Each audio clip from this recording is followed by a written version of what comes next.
This is the Town Roots Podcast, episode number 35. Welcome to the Town Roots Podcast, the podcast of, about, and for Oakland.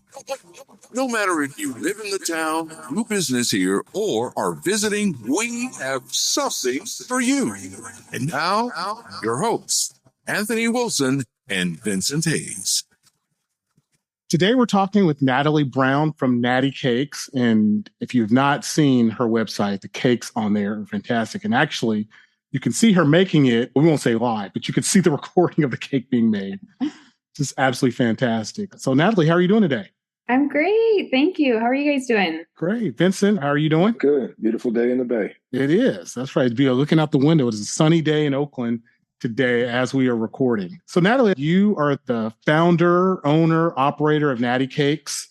Yeah. And why don't we just start there? Why don't we just kick it off with you telling us about Natty Cakes and your inspiration for it?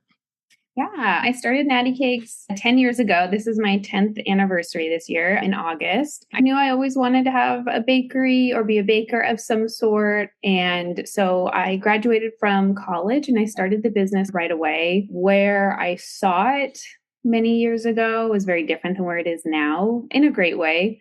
I started the business pretty open-minded with where it would go. I knew I wanted to have a family. I knew I wanted to be able to have a little bit of flexibility that owning a business gives you. And I didn't necessarily have this big end vision of what it would be and where it would go, which I very much recommend to entrepreneurs.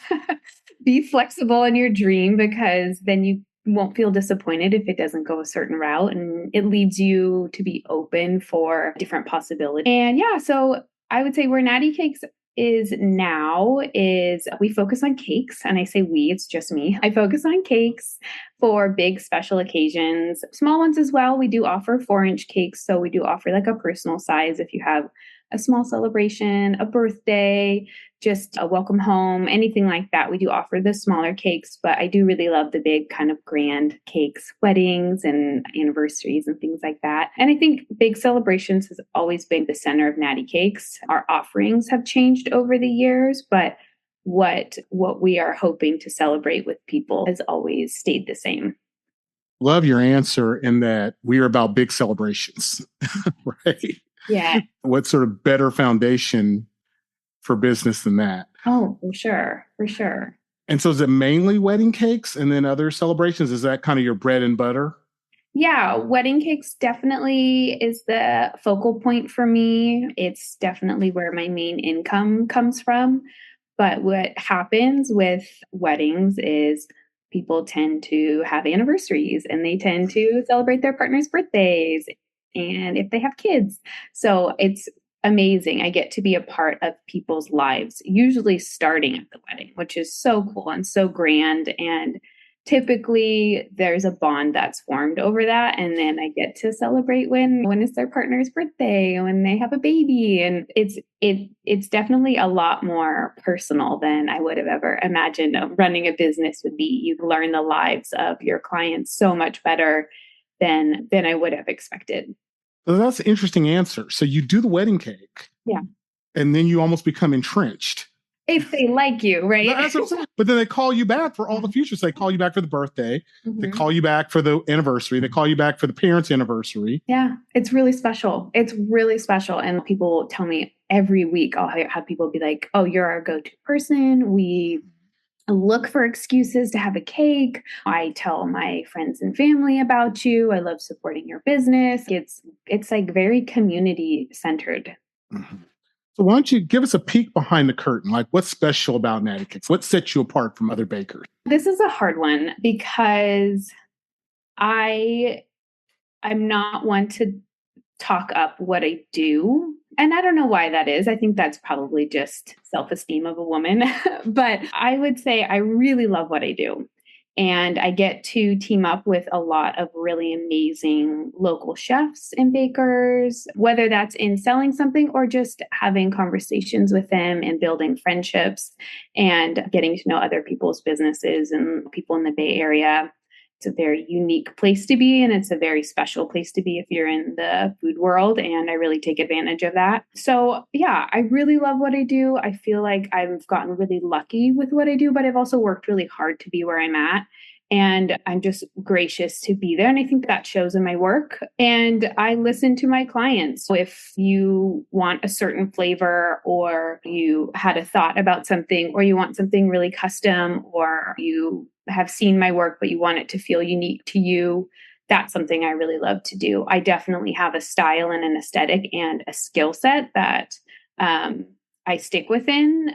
And that can maybe look limiting on the outside, but for me, because there are so many amazing bakers, this is like the joy of living here, is that if you come and you have a certain idea and I can't execute it and I'm not the right fit for you, I can refer 3 other incredible bakers that have just as much passion and love for it as me, and that maybe they're like the perfect fit for you. I really think it's not that I want everyone's job. I want the ones that kind of understand what I do and fit what they want.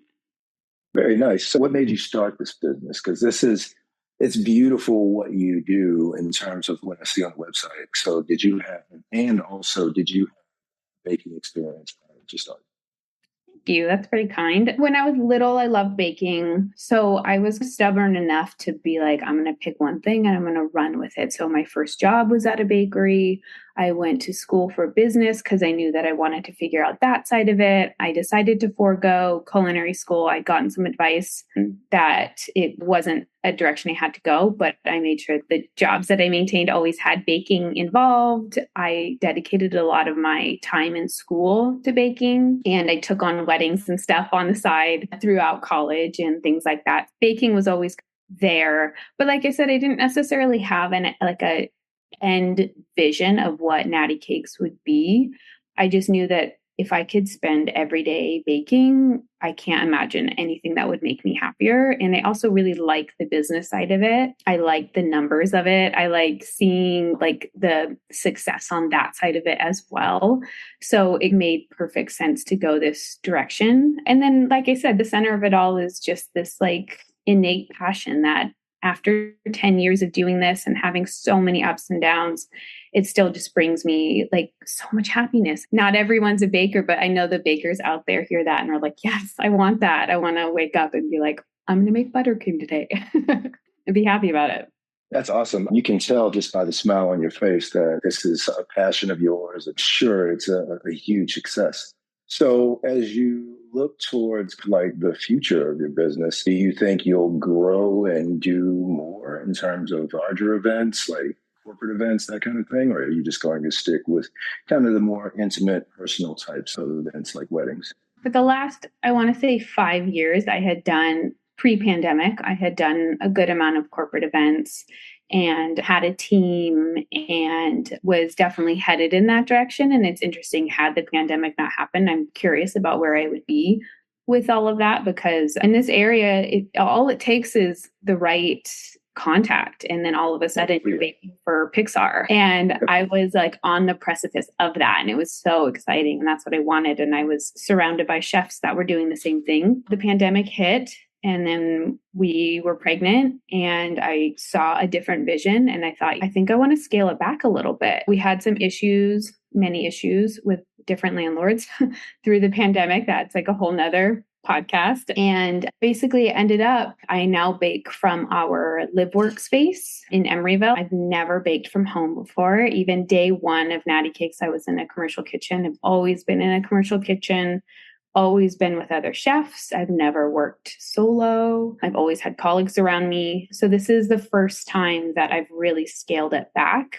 And it's odd after 10 years to do that. I'm starting where a lot of bakers initially start their business. I'm really happy here. It's really hard to imagine going back to a commercial kitchen, having a team, doing big corporate stuff. Ironically, I didn't feel as successful and I definitely wasn't connecting with the clients as much on the corporate level. There's something a little bit cold about the exchange of it, which some people prefer that because you're in production, high production, and there's definitely the thrill of that. But for me, I'm slowing it down a little bit and making an individual really happy versus a company 50 in a room that didn't even really notice what they ate kind of thing. For me right now, success and growth is fine-tuning where I want Natty Cakes to go. And the center of that is my family. I want to make sure that my family is taken care of and that we're comfortable and that I'm not neglecting raising our son for a business. Because if I looked at 3 years ago, if he was in the picture, I was never home and I was exhausted and my body hurt all the time it's a really physical job.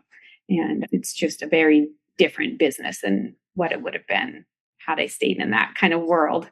Natalie, the good thing about podcasts is that they live forever. And so if someone from Pixar one day listens to this, they might say, I'm calling Natty Cakes. That's right. I did get one lovely soul had ordered 2 cakes for me. And it was like my highlight. Oh my God. I made these cakes. I thought they were so beautiful. And he came and picked up for me. And I just was over the moon. And then he never heard back. It was like a blind date on my side where I was like, it's perfect. And then he never called. That is funny. I want to touch on something you said earlier about listening to clients, because I think that's so important for a business to listen to their clients. And someone might listen to this and say, she's a baker. Like, how do you listen to clients as a baker? Walk us through that. What does that mean to you? What does that look like? Yeah, I mean, it's definitely a craft for sure. When I first started out, I was really open to where the business could go. So that's how I treated my clients too. And I was like, what do you want? What do you picture? What's your favorite treat? What's your favorite dessert? What's your favorite flavor? All of my communication takes place through email. And I used to do in-person consultations and I would begrudgingly do phone calls. I really don't like phone calls. But since the pandemic, I just pushed everything to email. And now I'm so happy about it because I have this really amazing log of their first communication. And this is what I want. And they'll send pictures. And then typically what will happen is they'll send me a picture of somebody else's work and then I'll send them back my work and show them like, this is how I interpret that vision. I want to make it unique to you though. We can bring in your colors. We can bring in something that means something to you. We can add writing to it. We can add flowers to it, whatever. There's so many little add-ons that we can do to make it unique. And I think that's really important. And you get to learn a client's personality so well in that process, even through email, just their communication style, as well as how they respond to things that they like and that they don't like. And most of my email chains are 30 pieces long.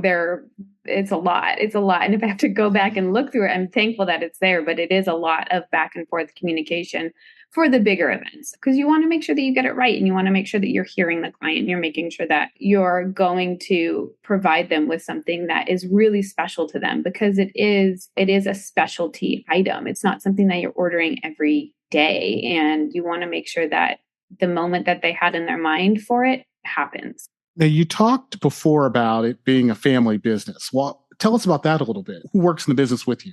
Yes, I used to have staff. When I moved the business into our home, I wasn't able to bring the staff, which is really difficult. But at the same time, it helped me center the business back to my family. So it's me and my husband. His name is Will. We met in high school. And so he has been a part of this process since day one. He knew when I met him, I told him I wanted to have a bakery one day. He's the support behind the business. He's the one doing dishes late at night. He's the one wrangling the 2-year-old while I'm bringing your cake to your car or doing wedding deliveries and setups. And prior to having our son, he was also helping me with deliveries. When I used to have things like sugar cookies and cupcakes, he was in there with a piping bag. He does it all. And he's an artist. So I will have him help me with flowers. I will have him help me if we have a really specialty cake. One time we did a cake for an artist and I had him basically paint with buttercream on the cake and pull inspiration from one of her paintings. So it's very central to the two of us. He's got a 9-to-5, so he's not here making the cake batter and the buttercream and stuff like that. But he helps with all of the fringe stuff that kind of you forget about until 8:00 at night. Will ever needs a co-taste tester, you know who to call. All right. No problem. Listen, I'll load you up. So, quick question for you. I'm looking at the site and everything is so beautiful. What's your process for onboarding a client and then helping them understand like what it is that you'll deliver to them. Like, how do you incorporate their desires and taste into your product? Yeah, I would say on the surface, it seems probably pretty cold and straightforward because I direct everyone to order through the website. So you would just basically fill up a shopping cart the way you would anywhere else. But within the website, there's a form and you fill out, do you want a specific color? You pick your flavor? Do you want to add on flowers? Blah, blah, blah. There's a lot of customization within that. And then at the end, there's an additional notes section where you can add anything there. And basically this step is step number one. And then I'll send you an email with the confirmation. And if there's anywhere in there where it seems like they had a question or they wanted something a little different, or they had something else in mind, then that's where we start the process. So I ask for 7 days notice. 7 days notice is not enough for all of that work. So if somebody does want something that's a little bit more custom, then I always encourage you to reach out with as much time as you have available. Even if you aren't totally sure on the specifics of everything, that's fine.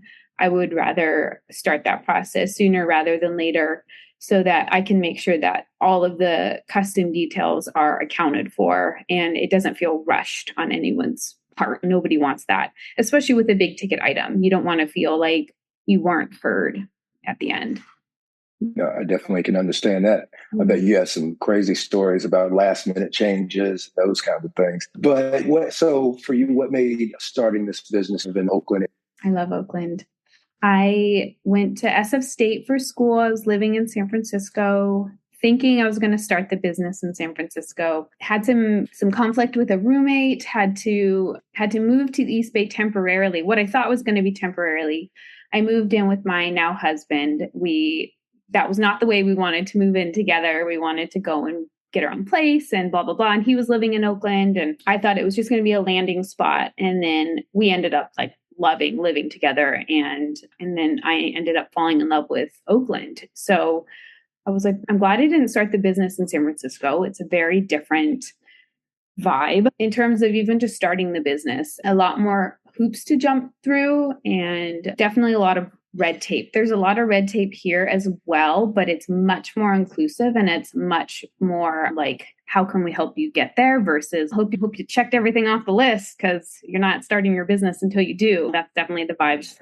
And so Oakland has been much more community oriented for me, and it has been much more, I don't know, just open arms in every way. So Oakland's been really important. And then the food scene itself in Oakland is unrivaled. For sure, you can go to LA and there's everything, and really beautiful food and some of the best food you'll have. But what is missing for me when I go there is like the kinship that comes with food. A business will open up there and will be shuttered in a year. And it's like, we'll have a line around the block every day until the last day. And it doesn't make a ton of sense. Whereas here, you can have a business like me for 10 years. It can go through ups and downs. But I'm still here and I still have so much support and I still have so many friends in the industry. It's not like it's all or nothing here. People have been incredibly supportive. And when you have that kind of community, it's so easy to give it back. I don't feel competition. I don't feel like the bakers here I don't feel like we're all fighting for the same couple orders. I feel like there's room for everybody. And I feel like everyone offers something different too, which is nice. There's areas that I love and that I want to be able to thrive in. And there's areas where I don't do fondant cakes. There are like insane bakers here that they're incredible artists when it comes to working with fondant. And that's amazing. So there's like somebody for everybody here. And I don't know, maybe I need to explore the world a little bit more, but it feels really unique here. Yeah, one consistent theme we hear from everyone that we interview in the food scene around here is how supportive it is. Yep. It's incredible. And it's not open-ended for sure. You do have to work to get there. You have to make sure that you're not stepping on people's toes. I've definitely seen the businesses that step on the backs of other small businesses, and people take notice of that. No one's canceling each other, but we are all noticing when somebody isn't lifting others up. And people don't forget that. And that's really nice. Like, it's nice when your kindness is acknowledged and appreciated, reciprocated. That's awesome. So I'm going to have to ask two questions. So the first question is, when you look at some of the other bakers in the area, like who's like your go-to if you want to go and try somebody else's stuff because you know it's that good? You just want a piece of cake. It's never ending. It's never ending. It's hard because the majority of the bakers that I really love are the same as me. We don't have storefronts. So I can't do a last minute, like, oh, I'm going to go get a slice of cake from X, Y, and Z. Everyone has custom order rules. So I have a long list of bakers I want to go to for special events and things like that. But then at the same time, I'm like, wait, I want to make that cake. Yes. It's so hard, but yeah, there's really incredible bakers around here. A lot of home-based bakers too that I really love. I'm always pushing the home-based bakers and the smaller bakers and the new bakers because that's what you need. You just need the one person to say, give this person a shot. You never know if it's going to line up perfectly with the client and stuff. So there's always kind of room for that. But in terms of like specifics, I really want Vec LaFleur. I think I'm like dying to get a cake from her. She's based in Berkeley. She bakes from home and her aesthetic is stunning and her cake flavors sound really amazing. So she's definitely on my list of who I want to go to next. But same thing, I'm like, but I want to make that cake. So I need to get it for myself because I don't want to make myself a cake. So maybe on my next birthday, I'll order a cake from her. And I just really want her to like do whatever she wants. I don't care. I want to just have like her give me what she loves. And I feel like that's the best way to know another baker or person in general. Okay. You touched on earlier how the pandemic kind of made you change things with your business. If you could kind of just tell me, since the pandemic's happened, I know you went more from the commercial side to the more personal, intimate events, but what else did you learn as a part of kind of making that shift? Or what else did the pandemic teach you that made you think, oh, I should have been doing that maybe all along? It just made you change the way that you think about it? Yeah, I was sharing a kitchen with 3 other incredible chefs. We were running a kitchen in Berkeley. It was a dream for all of us. We'd all come from commercial, like shared kitchens, which is a very different environment. You're renting space. A lot of commercial kitchens that are shared, you might not even have a shelf that belongs to you. So you're hauling all your stuff in and out and you're paying by the hour and all of that. It's really tiring. And it's also really hard to make a living that way because the busier you get, the more you're paying. Whereas, what I was looking for at the time was a flat rate. How can I grow from here? And so I found another female chef. We were sharing a kitchen. Her name's Bonnie of Platecraft Catering. Her and I started a kitchen and then we brought in 2 other chefs and it was amazing. We were loving it. We were doing events together. We were using each other for all the corporate events. We were all kind of building each other up. And then the pandemic hit and we pivoted as a unit. We were running 4 different businesses, but we pivoted and started meal delivery. And so we were doing meal delivery to anyone in the Bay Area and San Francisco, everywhere. We were doing the deliveries, we were doing the cooking. It was everything. It was a lot. And then we had to move kitchens 3 times in that time because of COVID related things. One space wasn't safe. The landlord upended our lease without notice. And then by the time we landed in our 3rd kitchen, we had to do major renovations and we ran through all of our funds, all 4 of us, and 2 had to shut down completely. And the other, me and 1 other chef just scaled back majorly and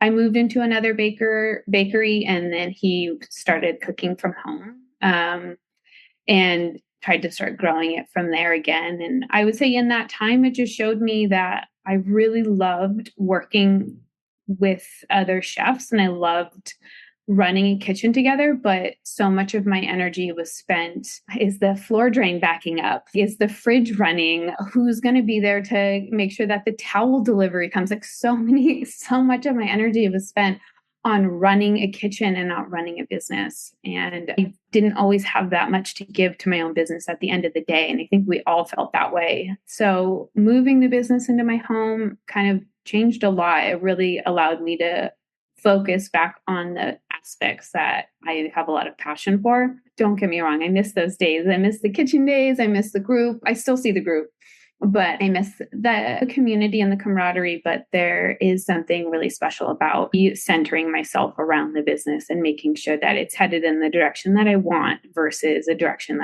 it's just being pulled. Natalie, is there anything about being a baker that would surprise anyone listening? So as I look at the cake whipping up on your website, that just looks like fun. Everything looks fun from the customer. But what would surprise us, either on the fun side or the not so fun side, that we wouldn't know if we weren't running a bakery? Sure. So I post to my Instagram stories every Thursday and Friday, basically that exact video that you're seeing, except in time. So I'll show every cake being assembled and then every cake being decorated. And I do it all in time lapse. And I think it comes off like that's what I do every day. But that's what I do 12 hours a week. The other 30 plus hours are me lifting 50-pound bags of sugar and flour and coordinating deliveries of those dried goods and making every component of that too. I don't really show the baking process ever because it's all over the place. It'd be really boring to watch me just run from one corner of the kitchen to the other. And it's just not as exciting and as like therapeutic as the decorating process. So it looks very glamorous, but on the back side, it's a lot of moving parts to basically get to my Thursdays and Fridays. My whole week, even my weekend is centered around, okay, how can I make those 2 days As you say that, have you ever watched those shows where they do the competitions on Food Network? And if so, is that something that you would ever entertain just for fun or just to kind of, I don't know, maybe get your name out there? Or like, well, does that seem appealing at all? Or do you just look at it like a bunch? I've never been one to want to do TV, but because I say that and I feel that way, a couple years ago, I had been approached for a TV show. And I thought about it and I was like, what if I'm wrong? What if I'm saying no to something that maybe I end up really liking? So I said yes to it. And I did do a TV show and it was exactly what I thought. It was a competition. However, we were not in the same room. It was 3 different bakers and we were in our own bakeries and they came and they filmed us. So we weren't like in the same space, sweating, looking at each other. Oh, what are they doing? There wasn't like that competition. But in the end, our end products competed against each other. And then the couple chose the cake that they wanted. In terms of going into a production studio and baking something in front of people and in front of cameras, no, thank you. No, thank you. You don't want to go on like Top Chef and like churn your own butter? Never. There's not a hair on me that wants to do that. Like I said, like my whole week is set up around how can I eliminate stress? How can I make sure that every process, every step of this is thought through and is executed. And there's nothing about those shows that the point of it is that it's chaos to watch and that can they pull it together? I can't do it. I don't want to do it. Yeah. So no thanks on that. Hey, Natalie, this has been absolutely fantastic. Okay. I love your business. I love the cakes. How can the listeners find you? Yeah, you can find me on Instagram, love Natty Cakes. I'm on there all the time. Like I said, I do the time lapses and then begrudgingly I'm doing reels and all of that. So I'm on Instagram. I'm pretty active. And then also if you want to order, I process all orders through the website. So that's lovenattykakes.com and you go to the shop tab. And then once you put an order in, then I'll send you an email back and then we go from there. You can also email me directly if you have questions and things like that. But yeah, those are my 2 kind of main modes of communication. Thanks so much for joining us today. Thank you so much. This was so fun. Hope you guys have a good rest of your week. Thank you for listening to the Town Roots Podcast. For more information about the show, to leave comments and connect with the hosts, head over to www.townroots.com.